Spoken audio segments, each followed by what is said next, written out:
তুমি কি জানো জীবনের সব থেকে বড় শক্তি কি? না টাকা, না খ্যাতি, না জ্ঞান। সবচেয়ে বড় শক্তি হল বিশ্বাস। একটা বিশ্বাসী মানুষকে মৃত্যুর মুখ থেকে ফিরিয়ে আনে। একটা বিশ্বাসী ভাঙা স্বপ্নকে নতুন ডানায় ভাসায়। একটা বিশ্বাসী অসম্ভবকে সম্ভব করে তোলে।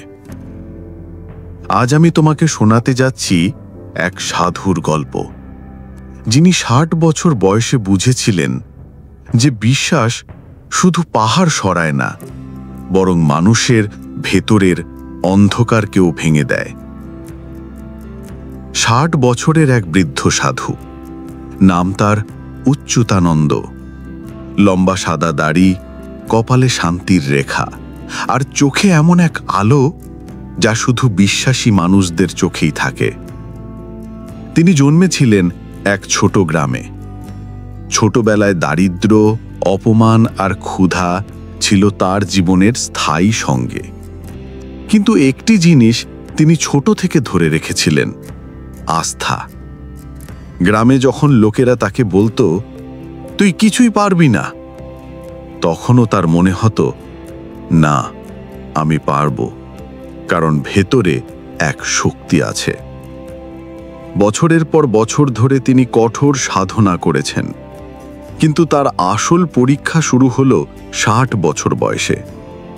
একদিন হঠাৎ গ্রামে ভয়ঙ্কর খরা নেমে এলো।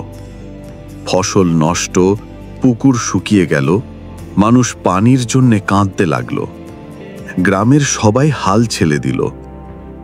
কিন্তু সাধু অচ্যুতানন্দ দাঁড়িয়ে বললেন, আমি জানি এই ভূমি আবার সবুজ হবে। আমি বিশ্বাস করি আকাশ বৃষ্টি দেবে, আর সেই বিশ্বাসেই আমরা বাঁচব। লোকেরা হেসে বলল, ৬০ বছরের বুড়ো সাধু কি করবে? তুমি তো কেবল বসে বসে ধ্যান করো। কিন্তু অচ্যুতানন্দ থামলেন না। তিনি প্রতিদিন ভোরে উঠে পাহাড়ের দিকে যেতেন। পাথরের চূড়ায় দাঁড়িয়ে আকাশের দিকে তাকিয়ে প্রার্থনা করতেন, হে প্রকৃতি, আমার বিশ্বাস বৃথা যেও না, এই ভূমিকে আবার জীবন দাও। গ্রামের মানুষরা তাকে পাগল ভাবতে লাগল। তারা বলতো, এই বুড়োকে অনুসরণ করলে আমরা সবাই মরব। কিন্তু কিছু কিশোর কিশোরী, কিছু যুবক তার চোখের আলো দেখে মুগ্ধ হল। তারা বলল, আমরাও আপনার সঙ্গে থাকব। অচ্যুতানন্দ তাদের বললেন, শুধু আমার পাশে থেকো না, তোমাদের হৃদয়ে বিশ্বাস রাখো। বিশ্বাস ছাড়া কোনো লড়াই জেতা যায় না। এইভাবেই শুরু হলো তার হিরোজ জার্নি। তিনি আর গ্রামের কিছু মানুষ প্রতিদিন শুকনো জমিতে পানি ঢালতেন। যদিও কুয়ো শুকিয়ে গিয়েছিল, তারা প্রতিদিন গান গাইত, আমাদের বিশ্বাস আছে, আমাদের বিশ্বাসই আমাদের বাঁচাবে। লোকেরা তাদের উপহাস করত, কিন্তু সাধু হাসতেন, কারণ তিনি জানতেন বিশ্বাসের শক্তি একদিন অলৌকিক ফল বয়ে আনবেই। দিন গড়িয়ে গেল। খরার আগুনে মাটি ফেটে চৌচির। শুকনো গাছপালা দাঁড়িয়ে আছে যেন মৃত্যুর নীরব প্রহরী। গ্রামের মানুষরা ক্লান্ত, নিরাশ আর ক্ষুধার্ত। অচ্যুতানন্দ সাধু তখনও প্রতিদিন পাহাড়ে উঠে প্রার্থনা করতেন। তার কণ্ঠে কাঁপন থাকলেও বিশ্বাস অটল। কিন্তু মানুষের চোখে এখন তিনি প্রহসন। একদিন গ্রামের প্রবীণরা তাকে ডেকে বলল, সাধু, আমরা জানি তুমি ভালো চাও, কিন্তু শুধু বিশ্বাসে কি মানুষ বাঁচে? আমরা তো প্রতিদিন খালি পেটে ঘুমাই। তুমি যদি সত্যি কিছু করতে চাও, আমাদের জন্য খাবার এনে দাও, পানি এনে দাও। আকাশে তাকিয়ে হাত জোর করলে কি আমাদের পেট ভরবে? সেই কথা শুনে গ্রামের তরুণরাও, যারা আগে সাধুর সঙ্গে ছিল, তারাও ধীরে ধীরে দূরে সরে গেল। তাদের মুখে ভয়, তাদের চোখে অশ্রু। তারা আর সাহস পাচ্ছিল না। সেই রাতে সাধু একা বসেছিলেন পাথরের ওপর। আকাশ ছিল নির্দয়, তারারাও যেন আলো দিচ্ছিল না। চোখ বুজে তিনি ভাবলেন, হে ঈশ্বর, আমি কি ভুল করছি? আমি কি এই গ্রামকে মরুভূমির দিকে ঠেলে দিচ্ছি? আমি কি তাদের ভরসা ভেঙে দিচ্ছি? সেই মুহূর্তে তার চোখ ভিজে গেল। 60 বছরের সাধু, এত শক্ত, এত বিশ্বাসী মানুষও কেঁদে ফেললেন। কিন্তু অশ্রুর ভেতরেই তিনি হঠাৎ বুঝলেন, বিশ্বাস মানে সহজে না ভাঙা। বিশ্বাস মানে অন্ধকারেও আলো দেখতে শেখা। আমি যদি আজ হাল ছেড়ে দিই, তাহলে আমার জীবনটাই বৃথা হবে। পরের দিন সকালে তিনি আবার পাহাড়ের দিকে রওনা হলেন। গ্রামের মানুষ এবার আর তাকে থামালো না, কারণ তারা ভেবেছিল, এই বুড়োকে যা খুশি করতে দাও, কিছুই হবে না। কিন্তু এবার অচ্যুতানন্দ একা গেলেন না। একটি ছোট্ট মেয়ে, বয়স 10-এর বেশি নয়, তার হাত ধরে হাঁটতে শুরু করল। সে বলল, আমি বিশ্বাস করি আপনার প্রার্থনা বৃথা যাবে না, আমিও আপনার সঙ্গে থাকব। সেই ছোট্ট হাতটি তার কাঁপতে থাকা হাতকে শক্ত করে ধরল। সাধু হেসে উঠলেন। চোখ ভিজে গেলেও মুখে আশ্বাসের আলো ফুটে উঠল। তিনি মনে মনে ভাবলেন, যতক্ষণ একটি হৃদয় বিশ্বাস রাখে, ততক্ষণ এই পৃথিবী বেঁচে থাকবে। অচ্যুতানন্দের পাশে দাঁড়িয়ে ছোট্ট মেয়েটির দৃঢ়তা যেন পাহাড়ের মতো শক্তি এনে দিল। সেই দিন থেকে তারা দুজন মিলে প্রতিদিন পাহাড়ে যেত, আকাশের দিকে হাত তুলে প্রার্থনা করত। গ্রামবাসীরা দূর থেকে দেখত আর হাসাহাসি করত। এক বুড়ো সাধু আর এক মেয়ে, ধারা কি আকাশ থেকে বৃষ্টি নামাবে? কিন্তু অচ্যুতানন্দ হেসে ফেলতেন। তিনি জানতেন, উপহাস হলো বিশ্বাসের প্রথম পরীক্ষা। যখন তুমি বিশ্বাসে অটল থাকো, তখন পৃথিবী প্রথমে তোমাকে ঠাট্টা করে, তারপর সন্দেহ করে, তারপর হেরে গিয়ে তোমাকে অনুসরণ করে। কিছুদিন পর আশ্চর্য এক পরিবর্তন ঘটতে লাগলো। মেয়েটির সাহস দেখে গ্রামের কয়েকজন যুবক আবার এগিয়ে এলো। তারা বলল, আমরা জানি হয়তো কিছু হবে না, কিন্তু যদি সত্যিই কিছু হয়, যদি সত্যিই আপনার বিশ্বাসে কিছু ঘটে। সেই থেকে তারা প্রতিদিন পাহাড়ে গিয়ে মাটি খুঁড়তে লাগলো, ছোট্ট গর্ত বানাতে লাগলো, যাতে বৃষ্টির পানি এলে জমা থাকতে পারে। অচ্যুতানন্দ বললেন, এটাই হলো আসল বিশ্বাস। বিশ্বাস মানে শুধু প্রার্থনা নয়, বিশ্বাস মানে কাজে হাত লাগানো। গ্রামের মানুষরা একদিন দেখল, শুকনো জমির এক কোণায় হঠাৎ এক সবুজ অঙ্কুর ফুটে উঠেছে। মাটির তলায় লুকিয়ে থাকা এক বীজ যেন হঠাৎ প্রাণ ফিরে পেয়েছে। লোকেরা দৌড়ে এসে দেখল, এ কেমন করে হলো? এখানে তো কোনো পানি ছিল না। অচ্যুতানন্দ মৃদু হাসলেন।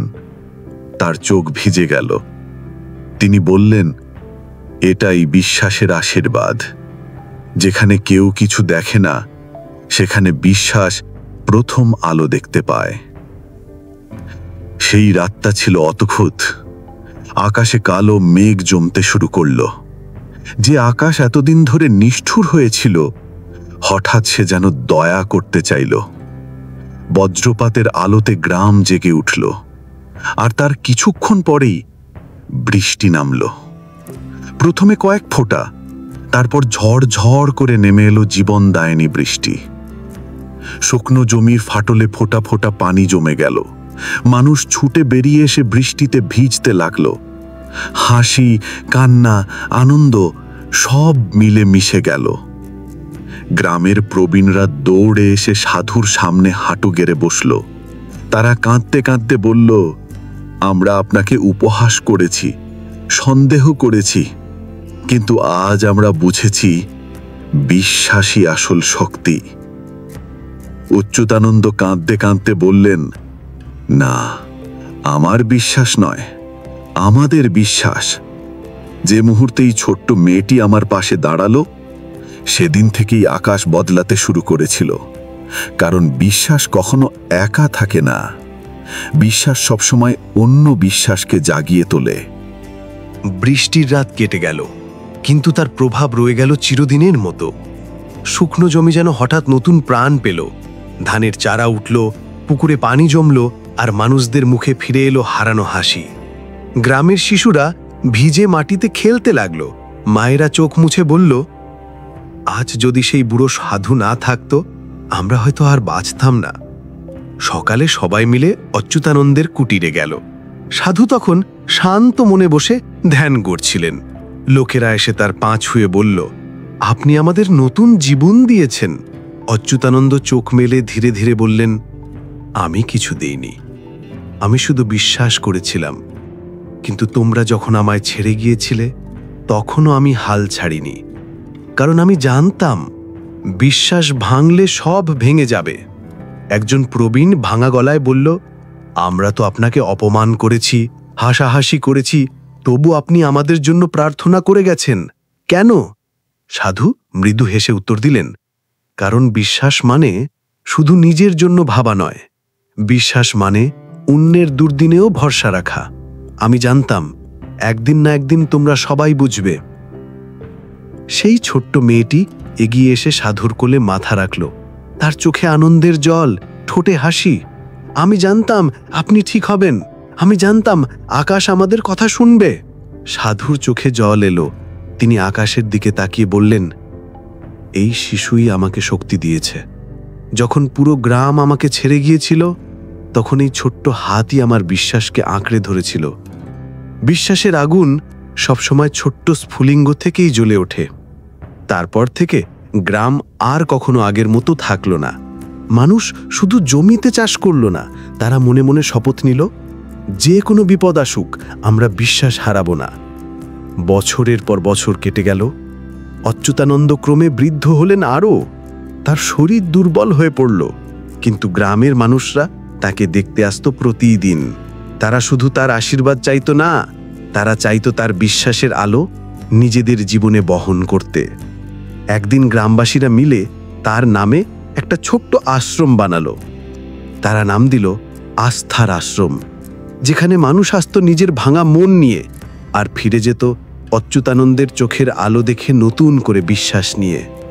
অচ্যুতানন্দ শেষ জীবনে প্রায়ই বলতেন, আমি এই পৃথিবীতে কিছু রেখে যাচ্ছি না, শুধু একটা কথা রেখে যাচ্ছি, বিশ্বাস রেখো। কারণ বিশ্বাস থাকলে অন্ধকারেও আলো ফুটে উঠবে, বৃষ্টি নামবে শুষ্ক আকাশে, আর মানুষের জীবন বদলে যাবে।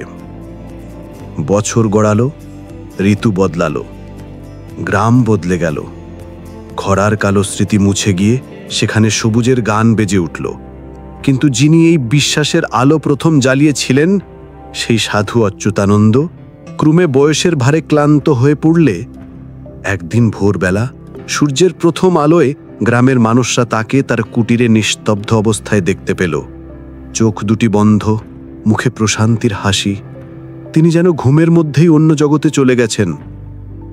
মানুষ কাঁদল, শোক করল, কিন্তু সেই কাঁদার মাঝেই এক আশ্চর্য অনুভূতি জন্মে নিল। সাধু মারা যাননি, তিনি বিশ্বাস হয়ে বেঁচে আছেন। সেই ছোট্ট মেয়েটি যে একদিন তার হাত ধরেছিল, এখন যুবতী। সে দাঁড়িয়ে গ্রামের সবার উদ্দেশ্যে বলল, আজ থেকে আমাদের জীবনের প্রতিটি কাজে আমরা এই সাধুর বিশ্বাস বহন করব। আমরা জানি বিপদ আসবে, খরা আসবে, দুঃখ আসবে, কিন্তু আমরা কখনো বিশ্বাস হারাবো না, কারণ তিনি আমাদের শিখিয়েছেন বিশ্বাস মানেই জীবন। গ্রামবাসীরা মাথা নত করে শপথ নিল।